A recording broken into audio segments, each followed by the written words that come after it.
Kembali di Sapa Indonesia Pagi, kita masih bersama Prof. Zubairi Jurban dan juga Prof. Sri Rezeki Hadinegoro dan Dr. Diki Budiman. Masih membahas mengenai vaksin untuk lansia. Prof. Sri, sebenarnya adakah bedanya vaksin yang diberikan pada kelompok usia 18 hingga 59 dengan vaksin yang diberikan kepada kelompok usia di atas 60 tahun? Sebetulnya vaksinnya sama ya. Mhm. Jadi dia terdiri dari inactivated whole virus. Jadi virus utuh yang dimatikan. Itu sama isinya dengan ditambah adjuvan. Tetapi yang berbeda mungkin di dalam interval. Nah ini mengapa demikian? Itu ada ceritanya adalah dari uji klinis fase 1, fase 2 yang dilakukan di Cina, itu pada waktu fase 1 ini ada satu kurang bagus ya si vaksinnya ini, kemudian diperbaiki isinya dan kemudian dilakukan ulang dalam uji fase 2. Jadi di fase 2 ini ada 2 kelompok. Kelompok yang satu interval 1 14 hari dan satu lagi kelompok 28 hari. Dan ternyata untuk yang muda itu sama, bagus keamanan maupun imunogenisitasnya, tingginya antibodi. Tetapi untuk yang lansia ini yang lebih bagus itu yang 0,28 hari. Okay. Jadi kemudian juga dilihat keamanan ini dari fase 3 di Brasil. Jadi kita dari itu Badan POM mengeluarkan yang disebut Emergency Use Authorization. Jadi ini yang kita harus berhati-hati karena berbeda interval, tetapi isinya sama. Jadi saya kira tidak menjadi masalah. Jadi kembali lagi berdasarkan hasil studi begitu, itu saja yang diikuti. Betul. Begitu ya. Apakah ada masalah bahwa studi ini tidak khusus untuk lansia, tidak ada yang dilakukan di Indonesia, tapi berdasarkan hasil studi di Tiongkok dan juga di Brasil? Betul. Jadi di Indonesia sendiri kita tidak melakukan untuk uji di atas 60 tahun. Kita tahu dia uji klinis yang di Bandung, di FK Unpad adalah 18 sampai 59. Tapi melihat itu kemudian kita lihat bagaimana imunogenisitas yang dilakukan di Cina. Ternyata itu comparable, ternyata hampir sama begitu. Dan malah lebih bagus dengan interval yang 28 hari. Jadi ini semacam yang kita sebut bridging study begitu, kita bisa pakai untuk lansia. Karena yang paling penting selain imunogenisitas adalah keamanan. Dan keamanan ini dibuktikan di Brasil dengan baik. Sehingga kita yakin gitu bahwa ini memang aman untuk lansia. Oke, Prof. Berry, sebenarnya ini kan untuk sebuah vaksin lagi-lagi ini adalah masa yang sangat singkat untuk bisa digunakan secara massal, tapi ya kita tahu ada izin emergency atau izin darurat untuk penggunaannya begitu. Tapi yang harus dipahami juga adalah bahwa meskipun datanya sudah ada seperti yang digambarkan Prof. Sri tadi, bahwa kita merujuk pada data dari hasil penelitian di Tiongkok dan juga di Brasil, sebenarnya pemantauan atas dampak maupun hasil dari vaksin ini kan terus berjalan sebenarnya, Prof. Berry, termasuk juga setelah ini disuntikan kepada subjek, begitu ya Prof. Berry? Iya, benar. Apa yang harus diawasi atau harus dipantau oleh mereka yang sudah menerima vaksin ini, terutama mereka yang berada di kelompok usia di atas 60? Iya, tolong diingat bahwa setelah vaksinasi itu kekebalan yang ditimbulkan, proteksi yang ditimbulkan itu tidak instan, tidak langsung. Jadi kalau untuk usia lanjut tadi dijelaskan oleh Prof. Sri bahwa intervalnya jarak yang kedua kan 28 hari.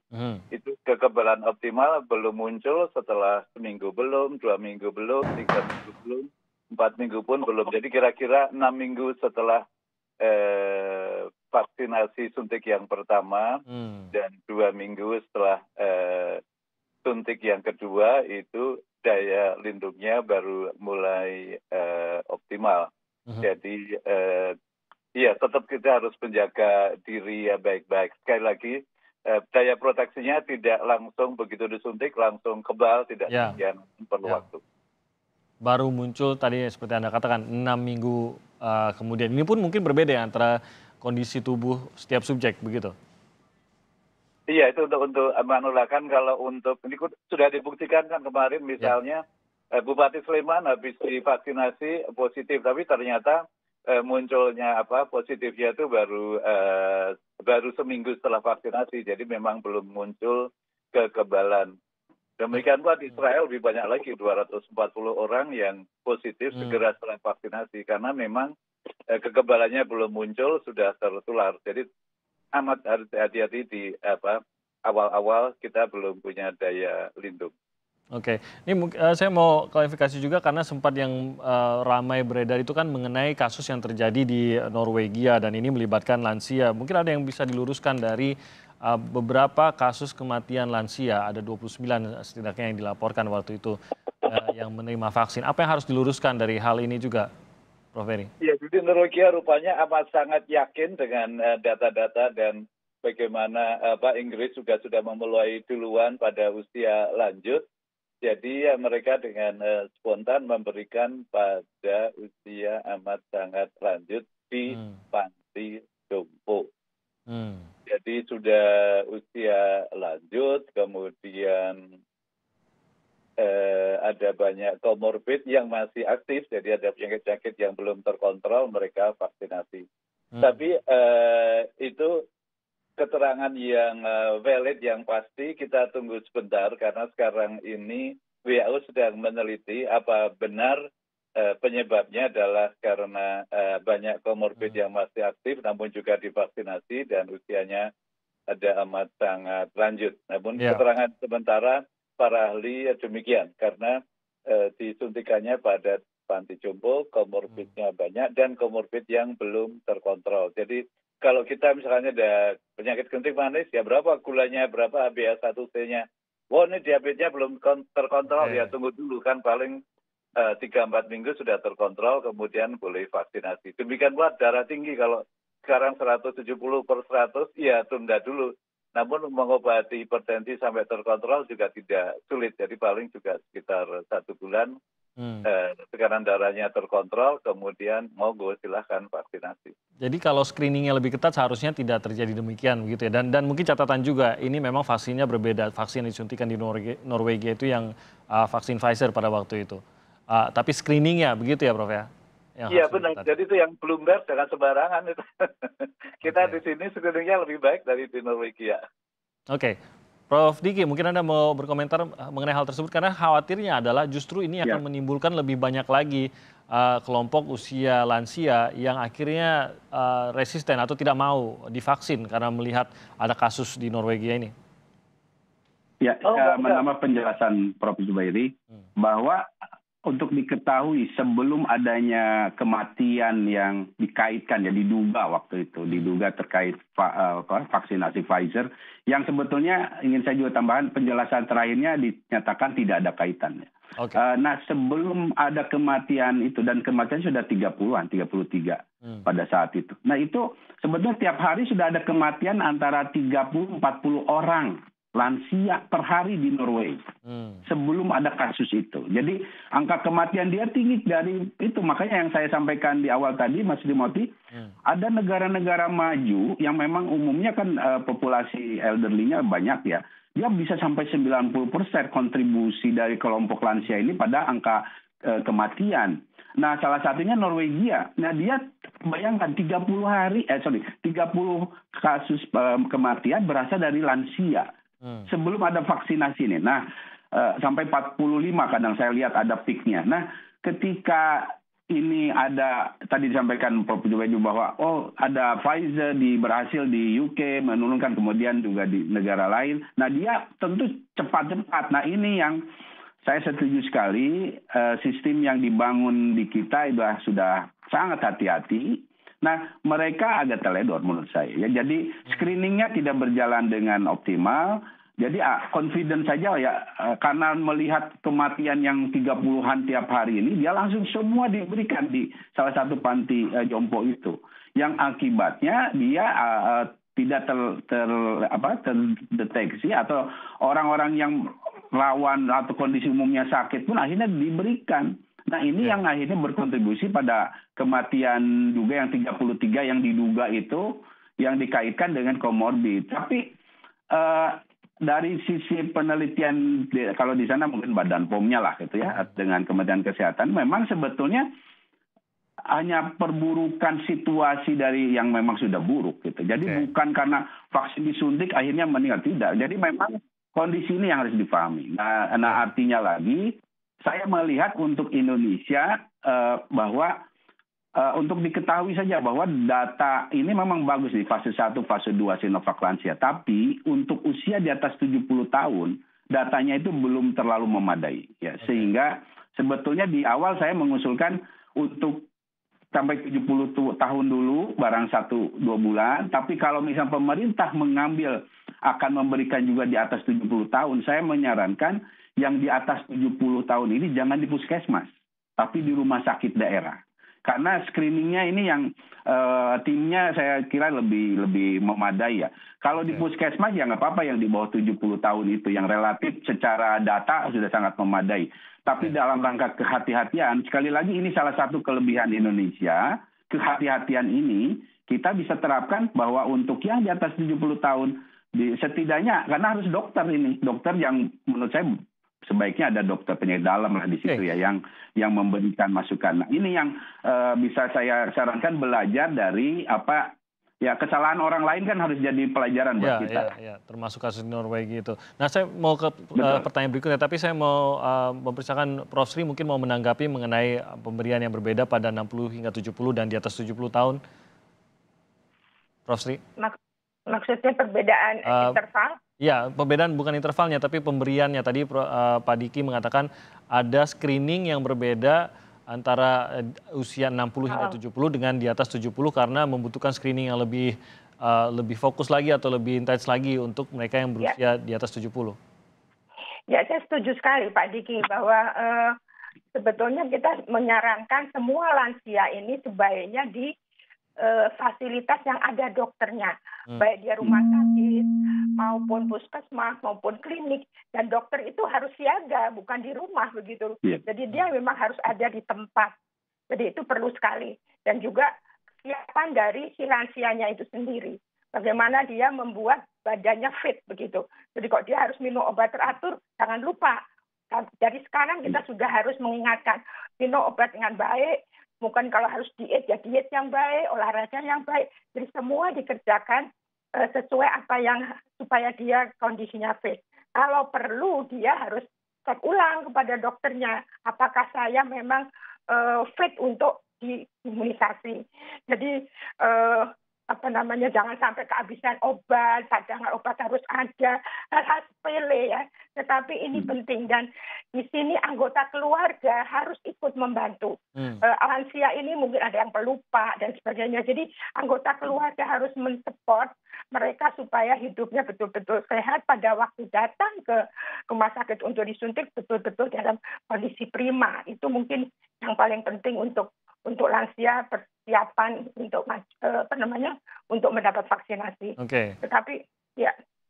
Baik, lansia umum mungkin Anda boleh koreksi saya, Prof. Sri, sekitar akhir Maret dan April ya untuk umum ya, lansia umum ditargetkan akan bisa menerima vaksin. Kalau maunya kan pengennya secepatnya ya, tetapi kita kan keterbatasan vaksin. Logistik kita mungkin sampai sekarang kan kita masih menunggu yang produksi bulk dari Bio Farma itu mungkin baru awal Maret ya, baru mungkin produksinya baru selesai, dan itu kemudian harus didistribusi, dihitung ulang, dan itu mungkin Maret akhir atau April awal itu mungkin baru bisa dikerjakan. Jadi atau syukur-syukur kita dapat vaksin dari COVAX Facilities lebih cepat, mungkin kita akan mendapat tambahan vaksinasi untuk Indonesia. Oke, jadi memang ada baiknya lansia sudah mulai mempersiapkan dari sekarang yang menjaga kesehatan agar bisa nanti menerima vaksin pada sekitar bulan Maret atau April nanti. Tapi tadi Prof. Sri sudah sedikit mengangkat mengenai ketersediaan vaksin dan juga yang menjadi perhatian juga adalah rata vaksin kita juga ini. Saya ke Pak Diki lagi. Kalau kita lihat laporan dari Bloomberg kemarin yang juga akhirnya seperti membuka mata kita bahwa pandemi ini kemungkinan baru bisa selesai sekitar 10 tahun lagi, terutama kalau mengikuti rata vaksin di Indonesia yang mencapai 60.000 per hari, sehingga bisa 10 tahun kalau kita mau memvaksin atau mencapai target vaksin kita. Tapi ada kendala lain, apakah tersedia juga ini vaksinnya untuk mengejar rata-rata ini? Komentar Anda, Pak Diki. Saya kira ada kelemahan dalam prediksi Bloomberg ini. Pertama, kalau bicara sejarah pengendalian pandemi, sebetulnya belum ada pandemi yang selesai dengan vaksin. Satu itu fakta riset ya, dan fakta sejarah. Tapi bahwa pada pandemi ini ditemukan vaksin demikian cepat, ini satu fenomena dan prestasi umat manusia yang luar biasa ya dalam sejarah pengendalian pandemi, dan itu akan menjadi membantu percepatan kita keluar dari situasi kritis pandemi. Ya. Kalau saya secara pribadi tidak setuju kalau sampai 10 tahun ya, karena perhitungan kalau secara ini saja, karakter dari pandemi COVID-19 ini mirip dengan 100 tahun lalu sebetulnya. Dan saat itu 4 tahun kurang tidak setujunya lebih. Karena tidak mencapai 10 tahun atau justru menurut Anda lebih dari 10 tahun? Enggak, kurang dari 10 tahun. Kurang dari 10 tahun. Karena begini, selesai pandemi itu nggak harus lewat vaksinasi. Bisa. Apalagi ini kan berbarengan, dan itulah sebabnya berbarengan kita harus lakukan 3T 5M dengan vaksinasi ini. Dan kalau bicara, saya sampaikan karakter dari COVID-19 ini mirip sekali dengan karakter flu Spanyol di 100 tahun lalu. Yang selesai kurang lebih 4-6 tahun sebetulnya. 6 tahun itu yang paling ujung, pulau-pulau ujung lah. Salah satunya sebetulnya Indonesia diperkirakan di antara 4 tahunan itu. Nah, itu pun belum strateginya kan belum secanggih saat ini. Jadi saya memperkirakan di antara 3-4 tahun dengan apalagi melihat adanya vaksinasi ini. 3-4 tahun berarti kalau paling cepat estimasi bagusnya 2 tahun lagi. Buruknya 3 tahun lagi. Nah, kalau bicara yang prediksi Bloomberg 10 tahun itu kalau hanya melihat kecepatan yang sekarang, ya, tapi itu sekali lagi bukan vaksinasi selesai pandemi baru selesai, tidak seperti itu. Analoginya tidak seperti itu. Karena bukan orang terakhir disuntik lalu pandemi selesai, bukan begitu ya? Betul, bukan. Dan artinya itulah sebabnya kenapa kita penting ini berjalan paralel antara strategi Kesmasnya dengan vaksinasi dan 3T ini untuk kita berada dalam posisi yang terkendali dan meminimalisir potensi perburukan. Nah, salah satu yang bisa membalikan, ini yang saya ingin ingatkan itu, yang bisa membalikan kondisi adalah adanya strain baru yang bisa dalam tanda kutip pintar mengakali antibodi ini atau efikasi dari vaksin. Nah, inilah yang terjadi 100 tahun lalu. Gitu. Jadi 100 tahun lalu Timothy ada itu vaksin, ada 4 vaksin pada 100 tahun lalu. Walaupun tentu tidak secanggih saat ini ya, tapi harus saat itu akibat adanya pola perilaku yang abai terhadap pencegahan, akhirnya timbul strain baru di menjelang Oktoberan yang akhirnya memperburuk. Timbul gelombang kedua yang jauh lebih buruk sampai berlama-lama. Nah, ini yang harus kita cegah, dan harus diketahui juga bahwa potensi ini sekarang ini sudah ada. Itulah sebabnya percepatan vaksinasi kita harus lakukan, pengendalian 3T juga, dan masyarakat harus berperan penting dalam 5M ini penting supaya kita tidak melahirkan strain baru made in Indonesia yang akan berpotensi memperburuk. Oke, baik.